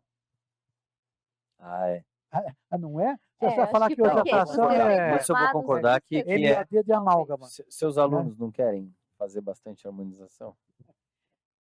Até em pediatria está Eu vou ter que concordar que eu acredito que sim, que é o grande chamativo, mas como odontopediatra eu concordo sob protestos. Mas isso eu também, eu concordo não querendo. Mas a odontopediatria... É que a gente quer puxar a sardinha para a nossa especialidade, para as coisas que a gente faz. Não é nem isso, é porque eu acho que ela é tão restrita e as pessoas elas acham uma solução na harmonização por causa do mercado que está difícil. Ela faz o cursinho de final de semana, aprende a fazer botox. E aí, quem é dentista, que a gente fala que é o dentista raiz, a gente fala, não, gente, vocês não sabem diagnosticar você é dentista, não sabe diagnosticar uma cárie, mas você quer por boca. Mas aí não é problema, vou dizer, é problema nosso e é por isso que nós fazemos essa orientação. Por isso que nós damos orientação, não faça harmonização, você não tem segurança se você não for especialista. E para dizer que eu também sou contra, eu era contra dizer, tanto para médico como para cirurgião dentista. O médico tem condição de fazer harmonização? Também não. Ele só vai ter condição de fazer se ele se habilitar a isso. Cirurgião dentista também. Não, mas nós conhecemos mais cabeça e pescoço. Perfeitamente. Mas você não conhece pé, você tem que... Então tem muita gente boa na harmonização que paga por aquele ganancioso que quer fazer e não sabe nada. Eu faço parte de alguns grupos, eu vejo lá, ela pôs lá, eu apliquei, o que que deu? O que que eu faço agora? Tem gente fazendo... não tem noção, não sabe o que está fazendo. E esse é um risco, por isso que nós queremos orientar e nós não permitimos que acadêmico de odontologia e cirurgião dentista vá aprender harmonização de glúteo. Ele vai aprender em algum hotel, não vai ser no CIOSP. Não vai no hotel também, né? Entendeu? Não, é que aonde ele pode proteger, pelo menos, não vai ter, né? Sim. Eu tenho que fazer a minha parte. Eu esqueci até de quando ela perguntou, onde é que eu vou pegar uma orientação disso? Tem modelo, a PCD tem um modelo, o conselho tem modelo. Quando eu saí do conselho, nós deixamos tudo ali, desde a anamnese para cada especialidade.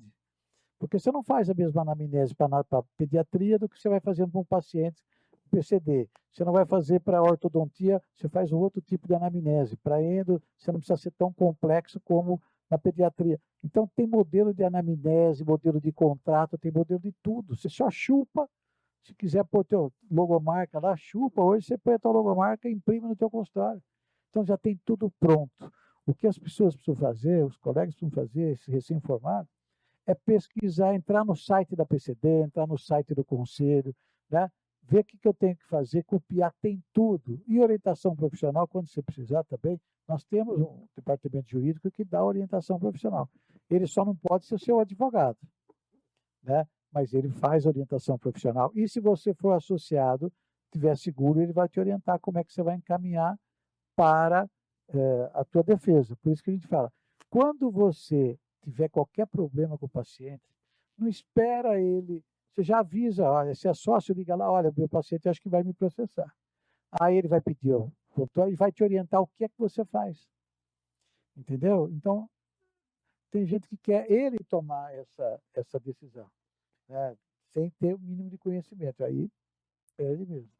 Bom, a gente está se encaminhando já para o final, né? Passando rápido sempre os programas aqui, né? Parece que 15 minutos. E aí eu queria passar para a Fernanda e fazer uma pergunta que até uns 2 CIOSPs atrás, acho que foi no CIOSP que foi em junho, eu fui numa palestra, mas foi de uma empresa, né? E aí foi um professor da USP, o professor Giuseppe Romito, né? Que deu uma aula lá sobre como que está o ensino e uma certa revolução que o ensino teria que passar de modo geral, assim, não só na odontologia, mas de que as pessoas hoje estão aprendendo de modos diferentes, né? As pessoas aprendem no YouTube ouvindo a vezes 2, né? Ou deve ter gente ouvindo o nosso podcast aqui a 1,5 vezes 2, quando você ouve mensagem do WhatsApp, você já ouve a mensagem correndo, fala, agora tem que voltar, eu ouvi 2 vezes rápido. Mas, assim, é só um exemplo para você, como professora, já há algum tempo lá na Unesp, existe uma mudança de abordagem com os alunos 2.0, sei lá, com essa nutelagem toda aí que está indo. Pode até entrar no assunto do ensino das mulheres, da representatividade das mulheres dando essas aulas, né? Ah, Que aqui, legal. ó, a gente tem a plateia praticamente tomada de mulheres com um representante. Então, a odontologia, ela é feminina, mas e os professores e as pessoas que são chamadas para dar as palestras? Quem são? São os homens ou as mulheres? Eu vou dizer que não só odontologia, mas como o futuro é feminino. Então, começando pela primeira pergunta, sim, a gente percebe uma necessidade da gente mudar a abordagem, a questão de aulas expositivas longas. Eu tinha aulas expositivas de 4 horas, que a gente ficava lá sentado, o professor passando slide, né? Isso realmente hoje já não funciona mais. Então, assim, a gente sempre tem cursos de formação. Agora, recentemente, a Unesp ofereceu para a gente cursos de metodologias ativas. Então, são técnicas bacanas, nem sempre dá para aplicar dentro da nossa realidade, né? Mas a gente sempre tenta chamar a atenção para o aluno. Na odontopediatria, por exemplo, eu dou aula de alguns temas que os alunos já vêm vindo desde o início da faculdade, ouvindo falar, né? Então, chega lá no 4º ano, eu sei que eles já têm um conhecimento, então, ao invés de fazer uma aula expositiva, eu procuro montar com eles junto o conhecimento, e eu acho que tem sido muito, muito produtivo. Então, realmente, assim, é um desafio para a gente precisa constantemente rever o nosso modo de ensinar. A gente tem os alunos, né? Tem muita informação na internet, mas aí você fala, o aluno aprende no YouTube na velocidade 2 vezes, né? Aí fica a pergunta, ele aprende, mas ele não apreende, né? Então, ele não adquire aquele conhecimento, ele está simplesmente ouvindo. Então, a apreensão do conhecimento é um estágio ainda posterior, e que aí realmente precisa dessa função do professor, do docente, para guiar. E aí a gente tem outro problema também de muita informação falsa, né? Muita informação equivocada, e que às vezes acaba confundindo um pouco quem está não só quem está no início de formação, mas também o público de um modo geral, né? Os não odontólogos também, né? Acaba gerando uma certa discussão, um certo mal-estar com isso. Com relação à pergunta, né, da questão do ensino, a odontologia ela tem um certo equilíbrio em termos de alunos. Não tenho números da FOAR, mas a gente percebe que realmente está mudando um pouquinho, a gente está tendo mais alunas do que alunos. Na docência, do modo geral, a gente tem um equilíbrio de metade, professores docentes, professores, né, do gênero masculino e do feminino. Mas, quando a gente vai avançando na carreira, a gente vê que tem um certo distanciamento. Por quê? Quando eu falo isso, então, por exemplo, alunos de iniciação científica, bolsistas, a gente tem um equilíbrio entre homens e mulheres. À medida que vai avançando na carreira, bolsista de mestrado, doutorado, começa a ter um distanciamento com favorecimento para os homens. E aí a gente chega, então, na bolsa de produtividade do CNPq, que é uma bolsa dada para docentes como um estímulo para docentes que têm um destaque, né, maior na sua carreira, né, como um estímulo. E aí essa bolsa ela é dividida em vários níveis. Então, o nível 2 é o nível de entrada, o inicial, e o 1A é o topo. E aí, à medida que a gente avança, sentido nível 1A, a gente começa a ter uma discrepância maior. Então, a gente tem o mesmo número de alunos de graduação, a gente tem o mesmo número, ou equilibrado, de professores, mas aqueles que conseguem chegar no topo da Bolsa Produtividade é em torno de, eu acho que na odontologia 70-30, se eu não estou enganada, 70% homens são bolsistas 1A e 30% mulheres. E aí, em termos de aporte financeiro, isso dá uma discrepância muito grande. Então, dentro do universo de bolsas do CNPq, o aporte financeiro, né, o aporte financeiro que foi destinado a homens é cerca de 2/3 do que aquele que foi destinado para mulheres. Então, a gente tem ainda uma discrepância muito grande que precisa ser trabalhado. Primeiro, os motivos pelo qual isso acontece, né? E depois, sabendo os motivos, como que a gente pode corrigir essas discrepâncias. Ótimo. Eu queria também saber a sua opinião dentro do congresso mesmo, se você tem esse número, né, a gente assim, tá estourado no tempo, eles vão me matar porque eu fiz essa pergunta, porque eu já Eu falei assim, acaba. Eu fiz uma pergunta. Só concisamente se você tem esse Não, só por número. causa do tempo. Eu vou E ser aí pode dar sincero. o seu recado final. Vou ser sincero para você. Eu gostaria que tivesse só mulher no Congresso. Muito melhor, fica mais bonito, né? Agora, eu não parei para pensar, nem paro para pensar, né? Nós temos um número, porque a equipe, é claro, nós temos sanitário. Quando a gente fala, eu falei agora há pouco, em 35, um ano antes da pandemia, 2020, janeiro de 2020, nós tínhamos 32 congressistas numa sexta-feira, 32 mil pessoas, mais o pessoal trabalhando. É uma cidade de porte médio dentro de um lugar fechado. Você tem problema de sanitário, você tem um problema de sanitário com mulher muito mais demorado do que o homem, né? Mulher, quando vai no sanitário, vai em 3, né? Eu estava falando das congressistas. A fila fica muito maior, né? Tem todo um cuidado. A gente tinha, que acabou tirando, desde a pandemia, a gente tinha um criançódromo, que é para a mãe deixar a criança lá, ficava cuidado o dia inteiro. Aí, por conta da pandemia, nós tivemos que tirar. E ainda não teve autorização para voltar, criançódromo. Então, a gente tem esse cuidado, mas eu estava brincando, eu gostaria, claro, porque quando eu fiz faculdade, era um pouco mais mulher, 60% de mulher, 40% de homem. Hoje tem classe aí que é 40%, 20% de mulher, 80% de mulher, 20% de homem e até menos, né? Mas eu acho que o mais, em relação ao CIOSP, o CIOSP é um pouco diferente de alguns congressos de especialidade. O congresso CIOSP, ele é um congresso de tudo. De tudo. E cada vez mais, como eu me referi no serviço público, da estratégia de saúde da família. O dentista antigamente, hoje o dentista ficava naquela sala lá no fundo e não tem ninguém para cuidar dele, ele ficava completamente separado da equipe. Hoje, você tem que estimular a interdisciplinaridade. Nós temos que trabalhar em conjunto com o médico, com a enfermeira, né, no serviço público e dentro do teu consultório, dentro do hospital, para quebrar a barreira que o cirurgião bucomaxilo enfrentava para entrar no hospital.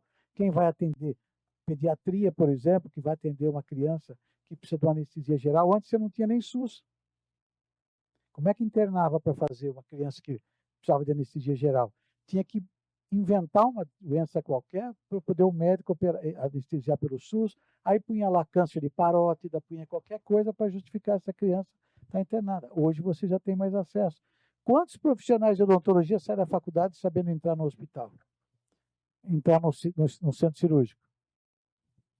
Né? Então, nós temos que estimular essa aproximação, eles não são concorrentes nossos. Né? Nós temos que ter essa aproximação com os outros profissionais, até para que a gente possa se aperfeiçoar e aumentar o nosso mercado de trabalho. Não ficar restrito ao dente. E aí ele fala, mas ninguém quer saber mais de dente. Tudo bem, tem quem saiba de dente.